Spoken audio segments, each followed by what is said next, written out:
தமிழகத்தில் பட்டியலினமும் ஓபிசி சார்ந்த சமூகத்தை சார்ந்தவர்களும் நமது மத்திய எதிர்க்கட்சி தலைவர் ராகுல் அவர்கள் வெளிநாட்டில், அதாவது அமெரிக்காவில் சென்றபோது பேசிய சமூகம் சம்பந்தப்பட்ட விஷயத்தை இன்று ஆர்ப்பாட்டமாக 3 மணி அளவில் சென்னையில் எக்மோர் ராஜரத்னம் ஸ்டேடியத்தில் நடக்க இருந்த ஆர்ப்பாட்டம், அந்த ஆர்ப்பாட்டத்திற்கு அனுமதி மறுக்கப்பட்டது. என்ன காரணம் என்றால், இப்பொழுது டிஎம்கே, அதாவது திராவிட கழகமும் அதன் சார்ந்த இந்திய கூட்டணியில் இருக்கின்ற காங்கிரஸும் ஒட்டுமொத்தமாக இந்த ஆர்ப்பாட்டத்தை நிலைகுலைய வைக்க வேண்டும் என்பதற்காகவே காவல்துறையினர் இந்த ஆர்ப்பாட்டத்திற்கு அனுமதி மறுக்கப்பட்டது. காரணம் இதுவே.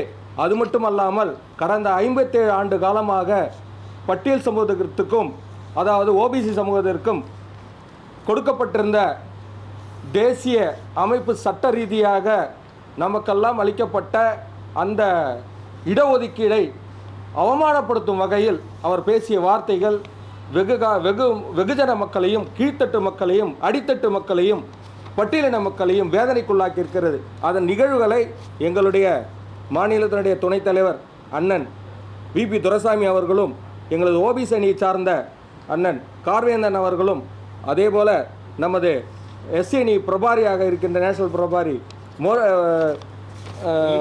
வெங்கடேஷ் மோரியா அவர்களும் இதன் கருத்துக்களை பத்திரிகையாளரிடம் கூறுவார்கள். அனைவருக்கும் வணக்கம்.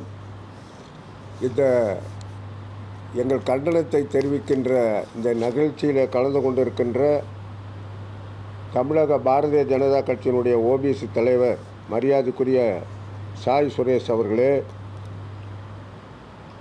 நாடாளுமன்ற முன்னாள் உறுப்பினரும் தேசிய செயற்குழு உறுப்பினருமான மரியாதைக்குரிய சகோதரர் வழக்கறிஞர் கார்வேந்தன் எம்பி அவர்களே, பேராசிரியர் வீர திருநாவுக்கரசர் அவர்களே, தமிழக பாரதிய ஜனதா கட்சியின் எஸ்சி எஸ்டி பிரிவினுடைய பார்வையாளராக இருக்கின்ற அன்பு சகோதரர் வெங்கடேச மௌரி அவர்களே,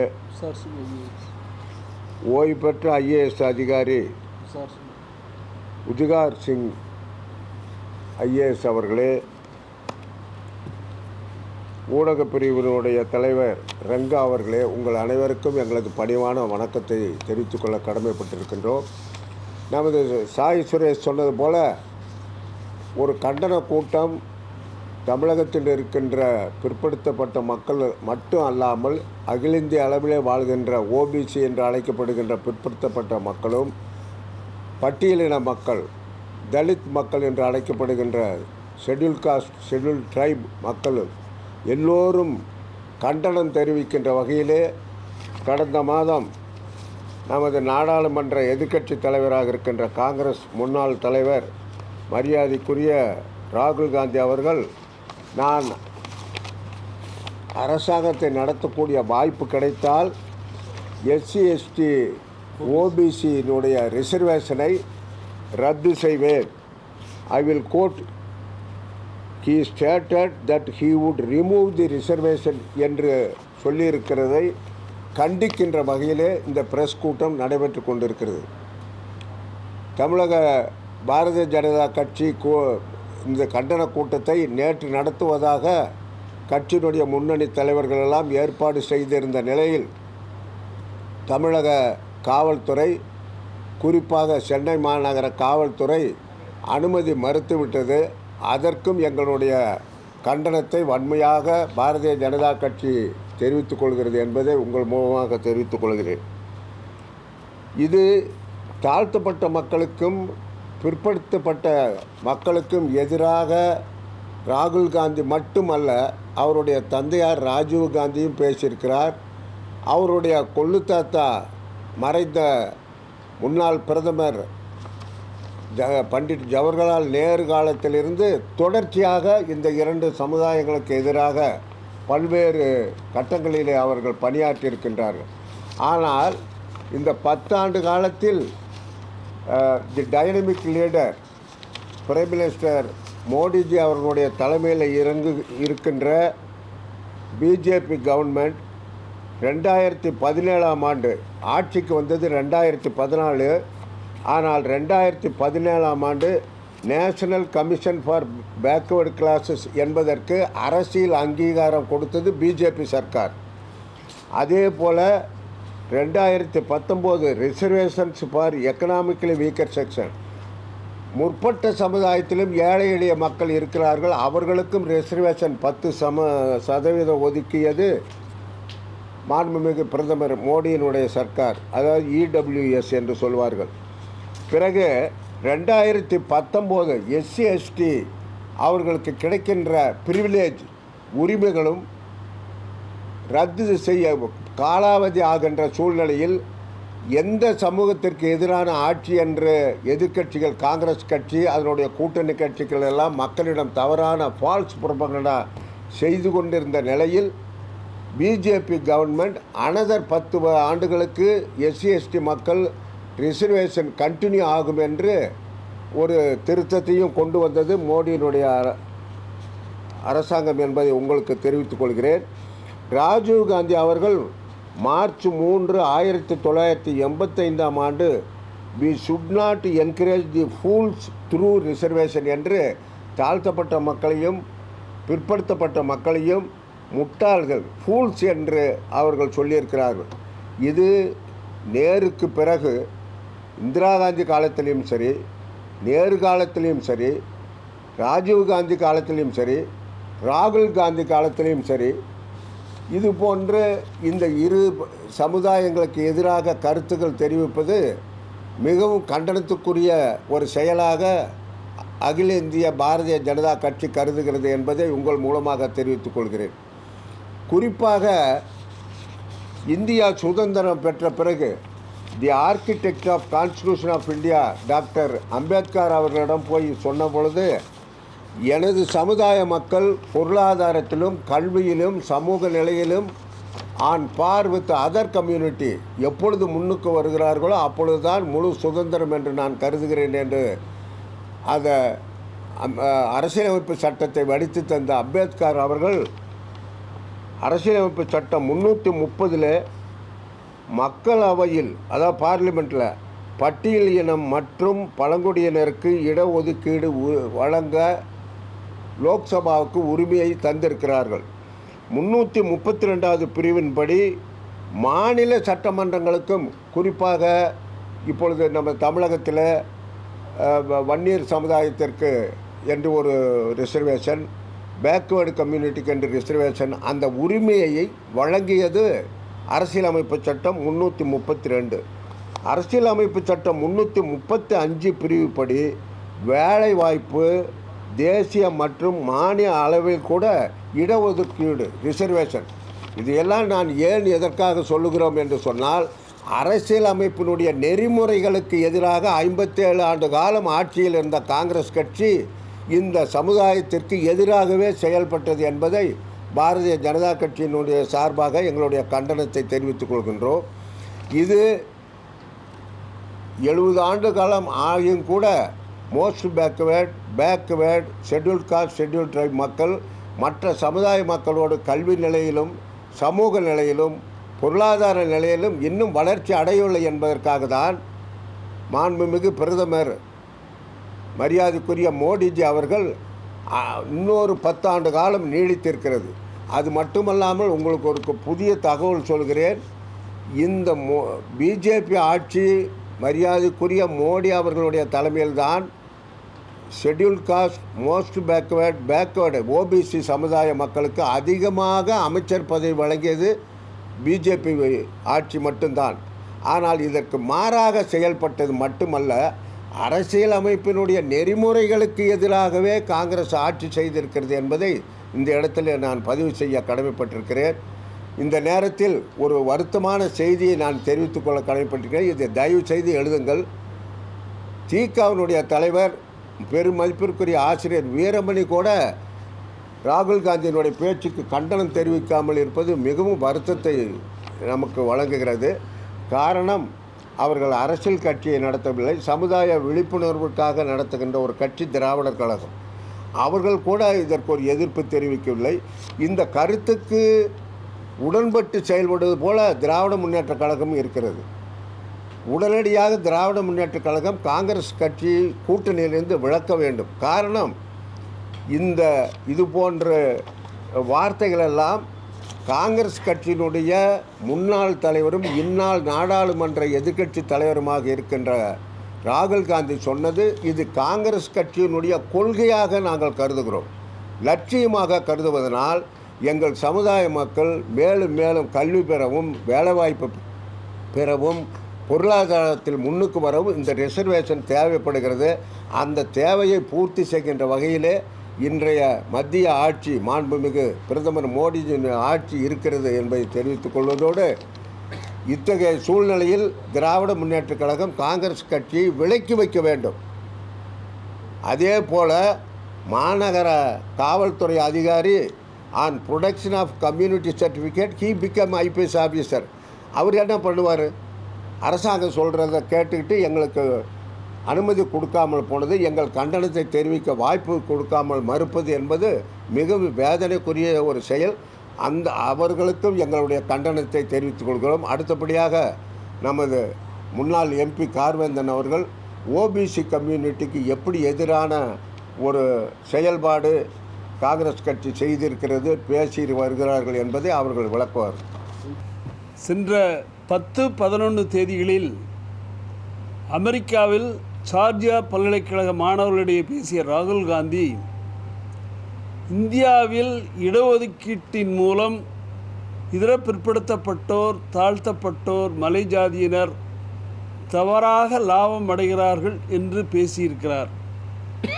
இந்தியாவில் பாராளுமன்றத்தில் பேசல 50% இடஒதுக்கீடு போதாது, இடஒதுக்கீட்டை அதிகரிக்கப்பட வேண்டும், 27% இடஒதுக்கீட்டை இதர பிற்படுத்தப்பட்டோருக்கு குறைவானது உயர்த்த வேண்டும் என்று பேசுகிற ராகுல் காந்தி வெளிநாட்டுக்கு சென்றவுடன் இடஒதுக்கீட்டை ரத்து செய்வோம் என்று பேசியிருக்கிறார். சமூக நீதிக்கு எதிரான அவருடைய கருத்தை தமிழக பாரதிய ஜனதா கட்சியினுடைய இதர பிற்படுத்தப்பட்டோர் அணியும் தாழ்த்தப்பட்டோர் அணியும் வன்மையாக கண்டிக்கிறது. இதர பிற்படுத்தப்பட்டோருக்கு துரோகம் விளைவிப்பது என்பது ஜவஹர்லால் நேரு காலத்திலிருந்து உருவானது. 1951ஆம் ஆண்டு அம்பேத்கர் அவர்கள் ராஜினாமா செய்தபோது 10 நிபந்தனைகள் சொன்னார். அதில் ஒன்று, இதர பிற்படுத்தப்பட்டோருக்கான ஆணையம் அமைக்கவில்லை, அவருடைய முன்னேற்றத்துக்கு இந்த அரசாங்கம் எதுவும் செய்யவில்லை என்று சொன்னார். 53ஆம் ஆண்டு கல்லேர்கர் கமிஷனை ஜவஹர்லால் நேரு அமைத்தார். 55இல் அந்த கமிஷன் அறிக்கை தாக்கல் செய்தது. 61ஆம் ஆண்டு கல்லேர்கர் ஆணை அறிக்கையை பாராளுமன்றத்தில் விவாதிக்காமலேயே தள்ளுபடி செய்தவர் அம்பேத்கர். அன்றிலிருந்து ஜவஹர்லால் நேரு அவர்கள் அன்றிலிருந்து 1977ஆம் ஆண்டு மொரார்ஜி தேசாய் பிரதமராக பொறுப்பேற்கும் வரை ஓபிசி பற்றி நினைக்க ஆள் இல்லை. 1/1/79இல் மொரார்ஜி தேசாய் அரசு, அதில் அத்வானி இருந்தார், வாஜ்பாய் அவர்கள் ஆட்சியில் இருந்தாங்க. மண்டல் கமிஷன் நியமிக்கப்பட்டு மண்டல் கமிஷன் அறிக்கை 1980ஆம் ஆண்டு தாக்கல் செய்யப்பட்டது. அந்த மண்டல் கமிஷன் அறிக்கை தாக்கல் செய்யப்பட்ட போது மொரார்ஜி அரசு போய் இந்திரா காந்தி ஆட்சிக்கு வந்து விட்டார். இந்திரா காந்தி ஆட்சியிலிருந்து 84 வரை, அதற்கு பின்பு 89 வரை ராஜீவ்காந்தி அவர்கள் மண்டல் கமிஷன் அறிக்கை தொடவே இல்லை.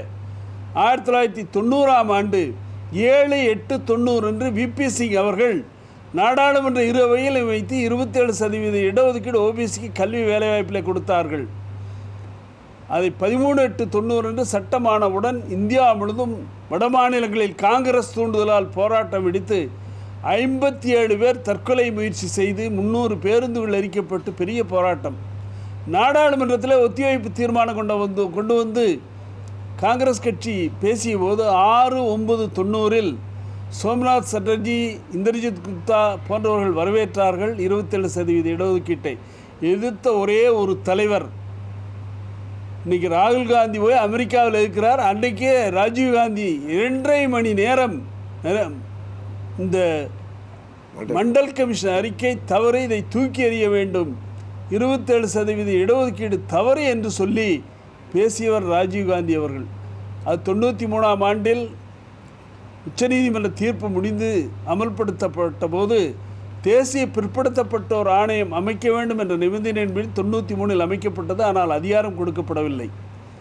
வித்தவுட் பவர்ஸ் 2017ஆம் ஆண்டு அரசியலமைப்பு சட்ட திருத்த மசோதாவை நரேந்திர மோடி அவர்கள் 123/2017 கொண்டு வந்து நாடாளுமன்றத்திலே 362 உறுப்பினர்கள் 360 உறுப்பினர்கள் வாக்களித்து வெற்றி பெற்றது.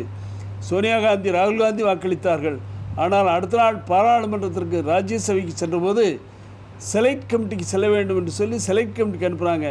பின்பு விவாதத்துக்கு வந்தபோது தோற்கடித்தது யாருன்னா காங்கிரஸ் கட்சியைச் சேர்ந்த திக்விஜய் சிங், கர்நாடக மாநிலத்தை சேர்ந்த ஹரிபிரசாத், தமிழகத்தைச் சேர்ந்த திருச்சி சிவா 3 பேர் தான் அந்த மசோதாவையே தோற்கடித்து தேசிய பிற்படுத்தப்பட்டோர் ஆணையத்துக்கு அரசியலமைப்பு சட்ட அந்தஸ்து இல்லாமல் செய்தார்கள். எல்லா தேர்தலையும் திமுக சொல்கிற அறிக்கை தேசிய பிற்படுத்தப்பட்டோர் ஆணையத்திற்கு கான்ஸ்டியூஷனல் பவர்ஸ் கொடுன்னு, அதை திருச்சி சிவா தோற்கடித்தார். தோற்கடித்துக்காக மீண்டும் அவரை ராஜ்யசபா எம்பி ஆக்குனாங்க இந்த திமுக அரசு.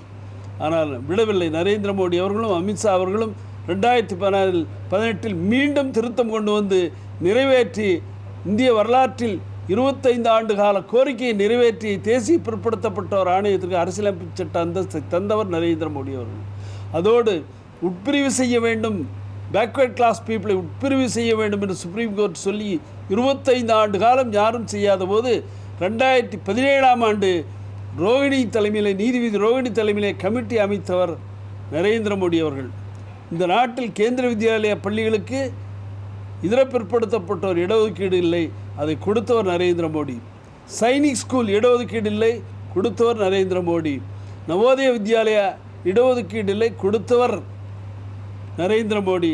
ராகுல் காந்தி அமெரிக்காவிலே சென்று இதர பிற்படுத்தப்பட்டோருக்கு இடஒதுக்கீடு வேண்டாம் என்று பேசுவது அவர் பழகியிருக்கிற சோசம். திமுகனோட கூட்டு சேர்ந்திருக்கிறதனுடைய விளைவு திமுகங்க வெளியில் வந்தால் சனாதனத்தை ஒழிப்புங்கிறாங்க, வீட்டில் 100 சாமியில் வச்சு கும்பிடுறாங்க. அதே வழக்கம் அவருக்கு. பாராளுமன்றத்தில் பேசையில் 50% இடஒதுக்கீடு உயர்த்த வேண்டும் என்கிறார். அமெரிக்காவில் பேசையில் இடஒதுக்கீடை ரத்து செய்ய வேண்டும் என்கிறார். அவருடைய சமூக நீதிக்கு எதிரான கருத்தை தமிழக பாரதிய ஜனதா கட்சி சார்பில் வன்மையாக கண்டிக்கிறோம். உரிய நடவடிக்கை எடுக்க வேண்டும் என்று கேட்டுக்கொள்கிறோம்.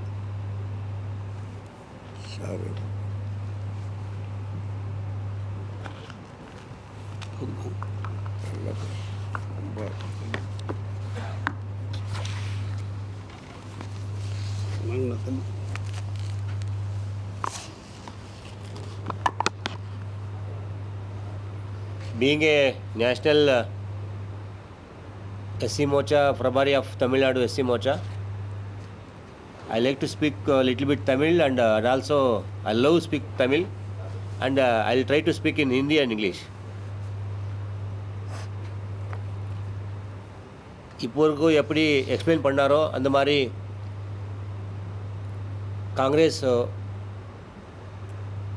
MP and opposition leader Rahul Gandhi, he went to America.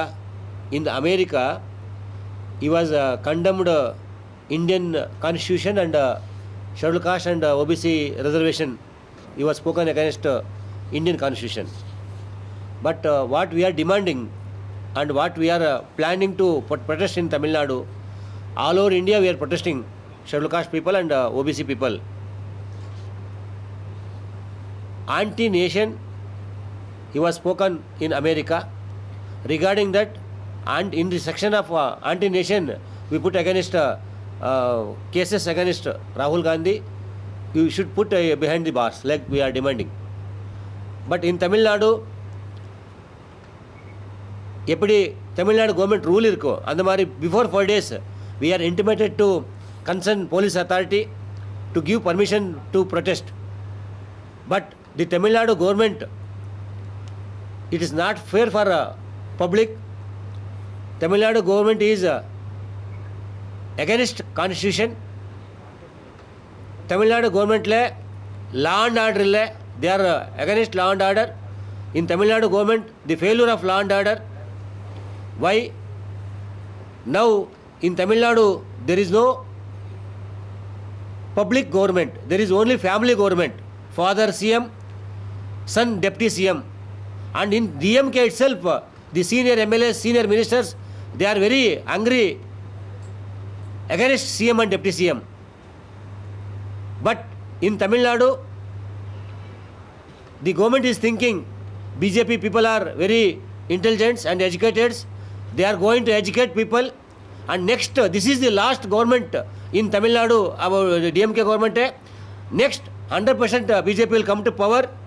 For that, we should avoid to publicity and educate the people like that. They are using police, they are using IPS officers, they are denied to given permission to protest the Tamil Nadu government. But Rahul Gandhi, what he said in America, not only Rahul Gandhi, the Congress culture itself, Jawaharlal Nehru, when Ambedkar was alive, that time 1952 and 1954, Ambedkar, P. N. Narayan Karjolkar, he was contested against Ambedkar in the Congress, and he was win against Ambedkar. And if they don't have, if they have a good sense itself, unanimously they should elect Ambedkar to Parliament. But intentionally they are contested Narayan Karjolkar, and up to 1990 they didn't given Bharat Ratna for Ambedkar, but was against Ambedkar who was going to win. For him 1977 they are given Padma Shri award, Congress government, for Narayan Karjolkar. But Baba Saheb Ambedkar, when the Atal Bihari Vajpayee, Lal Krishna Advani, in the VP Singh government, they are the ministers. They are requested the Prime Minister, we should give right person, Baba Saheb Ambedkar, we should give the Bharat Ratna award, and we should put a photo of Baba Saheb Ambedkar in Central Parliament Hall. They are demanded, they are, because of Atal Bihari Vajpayee and Lal Krishna Advani, VP Singh given the Bharat Ratna of Dr. B.R. Ambedkar. And also, in the 1975, the Indira Gandhi was first term, she was done wrong with Parliament in the Constitution. She made a emergency against Constitution. And also, they didn't given scheduled caste reservation along with OBC reservation. Article 340 is saying Ambedkar Constitution, we should give OBC reservation, we should give employment for them, we should give political reservation for them. But the Kaka Kalalkar report itself, the Nehru is going to against him. And after what Sir told, after Indira Gandhi came, Indira Gandhi also, the Mandal Commission, she was denied. And VP Singh government, unanimously, they are, in 1990, they are declared Mandal report. And after that, 1992, in the P.V. Narasimha Rao government, they are declared for the OBC reservation because of Supreme Court judgment. Like this, for SC, ST and OBC, Congress, from Jawaharlal Nehru to Rahul Gandhi, they are telling against Congress, against scheduled caste and OBC. But in the Narendra Modi ji government, they are giving more respect for scheduled caste and OBC and also Baba Saheb Ambedkar.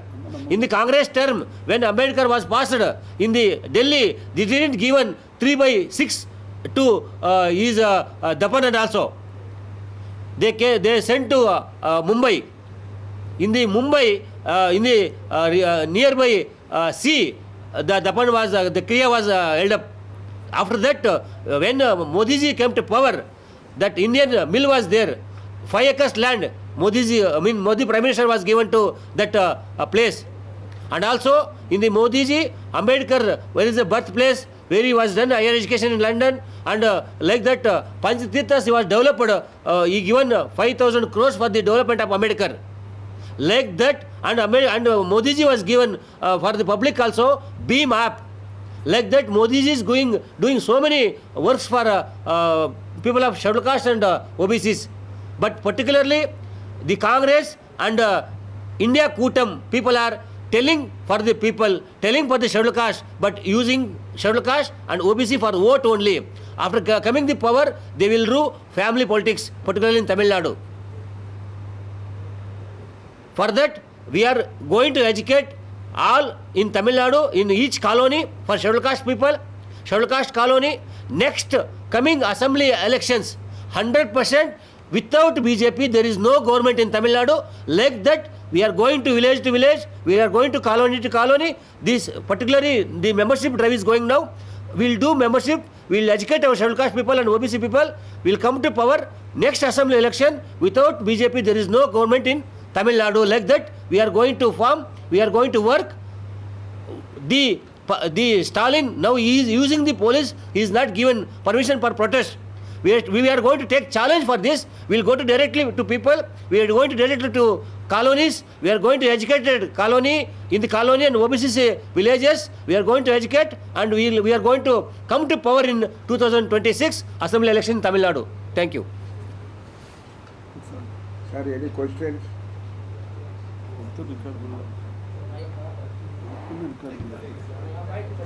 Cell பார்த்துட்டு இருந்தாரு. Thank you. Thank you sir. Absolutely. Thanks. Thank you all. No, he's going to ask question. ஆமாம் யாராவது கேள்வி கேட்டால் current ஏதாவது கேள்வி கேட்கக்கூடாதா?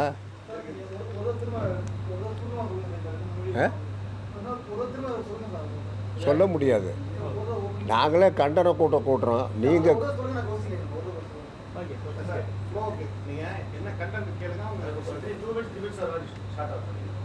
What you want? என்ன வேணும்பா?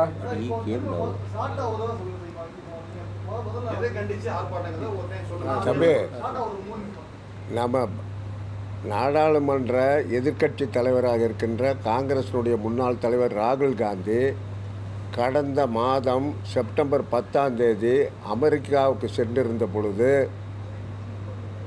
நாங்கள் ஆட்சிக்கு வந்தால் ரிசர்வேஷன் பாலிசியை எடுத்து விடுவோம் என்று சொல்லியிருப்பதற்கு கண்டித்து கண்டன கூட்டம் நடத்தி கொண்டிருக்கின்றோம். எங்களுடைய கோரிக்கை என்னவென்று சொன்னால், அவர் ஒரு சாதாரண மனிதர் அல்ல.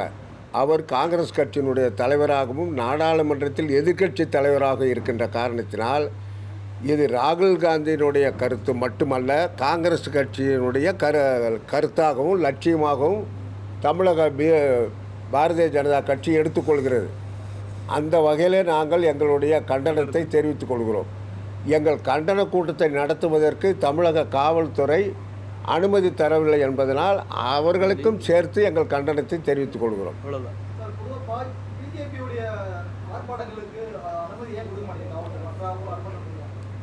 ஆர்ப்பாட்டம் அவர் தலைவர் மௌரியா சொன்னது போல் நாங்கள் மக்களை விழிப்புணர்வு ஏற்படுத்தி விடுவோம். அதனால் இந்த ஆட்சிக்கு ஒரு கெட்ட பேர் வரும், இந்த ஆட்சியினுடைய சப்போர்ட் மக்களிடையே குறையும் என்ற காரணத்தினால் அச்சத்தின் காரணமாக அது மாதிரி செய்கிறாங்க. அமைச்சரவை ஒரு கட்சி எடுக்கின்ற முடிவு. அவர் சார் சொன்ன மாதிரி there is no respect in DMK for seniority and sincerity. இது அப்படியே ஆங்கிலத்தில் கூட எழுதிக்குங்க. மூத்தவர்களுக்கு வழங்க வேண்டிய வாய்ப்பு வழங்கப்படவில்லை. தந்தை முதலமைச்சராகவும் மகன் துணை முதல்வராக இருக்கின்ற ஒரு காரியம் தமிழகத்தில் தான் நடைபெறுகிறது. திராவிட முன்னேற்ற கழக கட்சியால் தான் இது போன்ற காரியங்கள்லாம் செய்ய முடிகிறது. இந்த வாரிசு அரசியல் தான் திராவிட மாடல் அரசு என்று அவர்கள் வெளியே பேசிக்கொள்கிறார்கள்.